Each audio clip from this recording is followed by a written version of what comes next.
wabarakatuh. Perkenalkan, saya Elana Dia Amalia Usna dengan NIM A5102202264 dari program studi pendidikan guru sekolah dasar. Dengan rasa syukur, saya mengucapkan puji syukur kepada Tuhan Yang Maha Esa atas limpahannya yang tak terhingga. Berkat rahmat tersebut, saya berhasil menyelesaikan tugas media pembelajaran untuk memberikan pengetahuan tentang tugas dan tanggung jawab warga di sekolah untuk membantu peserta didik dalam kehidupan sehari-harinya.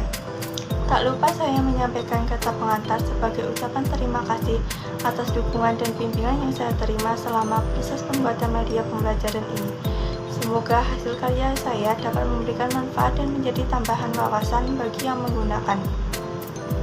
Terima kasih kepada pihak yang telah memberikan kontribusi, serta kepada Tuhan yang senantiasa memberikan petunjuk.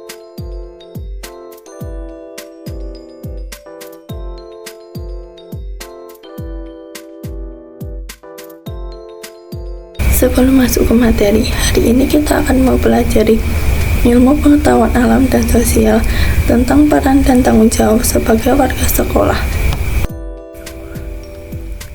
Tujuan pembelajaran yaitu peserta didik menjelaskan peran dan tanggung jawab sebagai warga sekolah.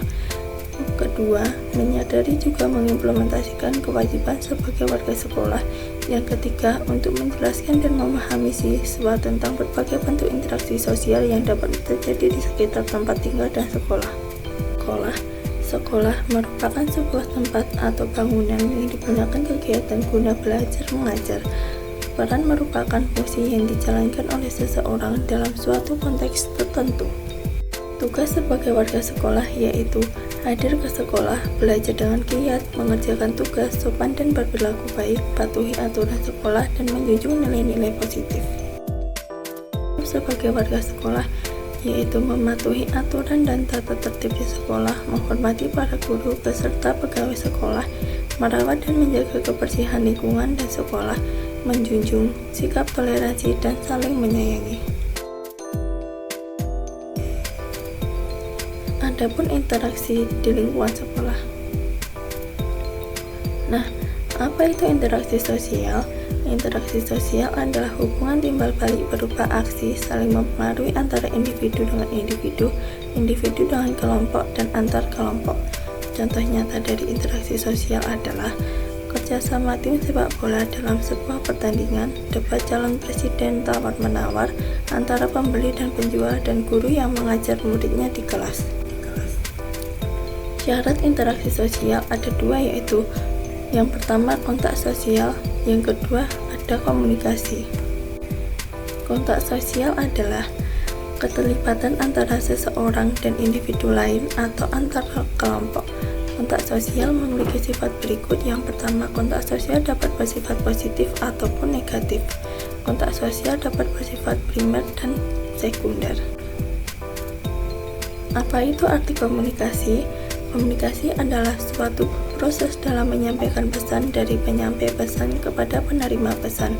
Komunikasi terjadi dan berlangsung jika individu menyampaikan suatu rangsangan ataupun stimulus yang dapat direspon oleh individu yang dituju. Macam-macam interaksi sosial. Macam-macam interaksi sosial ada tiga. Yang pertama, interaksi sosial antar individu di sekolah.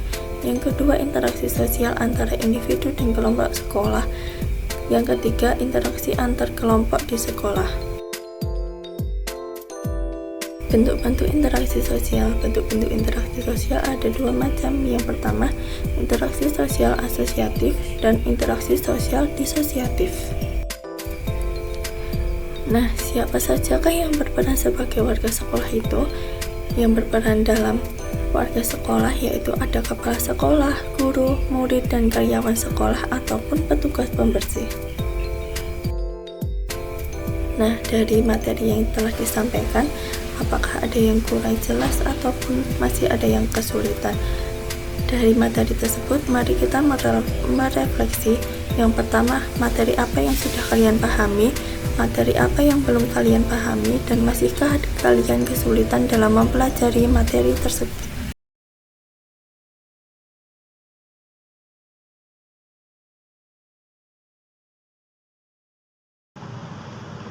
Sekian penjelasan materi yang dapat saya paparkan. Bila ada salah kata maupun perbuatan, saya mohon maaf. Saya ucapkan terima kasih atas perhatian dan waktu yang telah diberikan. Wassalamualaikum warahmatullahi wabarakatuh.